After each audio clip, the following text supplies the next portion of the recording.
Now let's go ahead and see that how we can allow the user to add a budget. Now again, there are so many different ways that you can create the user interface, but this course is not really about creating user interfaces. That's going to take a lot of time to create a really nice interface. The whole point is just to show you that how AI, which in this case is our Google Copilot integrated into Xcode, can help us out, if it can, all right?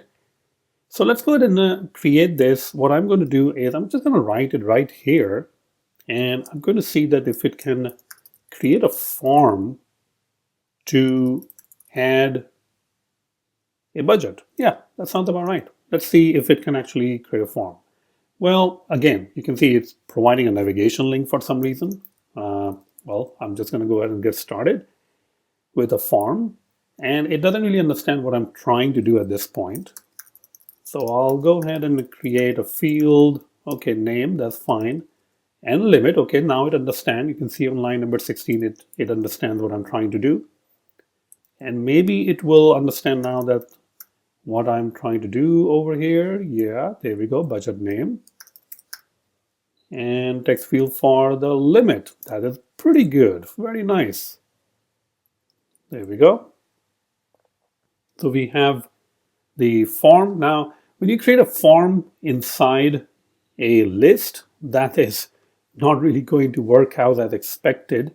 So what we can do is we can try to see if we can actually create a form outside. So you can see that all of these UI stuff, we can just go ahead and wrap this with a VStack. Even that is going to cause some weird issues, but we're just trying to create the form as quickly as we can. All right, now it looks completely weird, right? But, for our case, what we're trying to do, it is okay. Another thing that you can do is, what if you don't use, let's go back actually, remove the VStack, there we go, and just use a text field. All right, budget name. Let's see if it actually adds a budget. There we go, very nice. And again, the budget field for the limit. There we go, okay. I'm just taking very shortcuts, right? You can see that. And now it's actually allowing us to add a budget.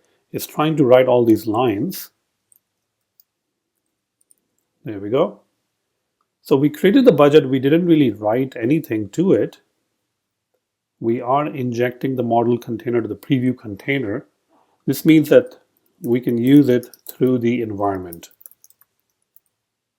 So, okay, there we go. It's kind of helping us out again, model context. It knows what we're trying to do, and that's why it's able to help us out. And probably over here, once we have the budget, we should be able to insert it. So we can say context dot, not continue, but context dot insert the model, which in this case is budget. All right. And there you have it. That's pretty much it for adding a new budget. Let's go ahead and try it out.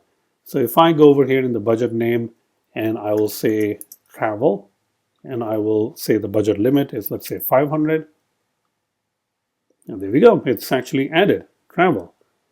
Not only that the budget is added, you can see that the total is also updated to 1,100 because this is the total for all the budgets, right? Great.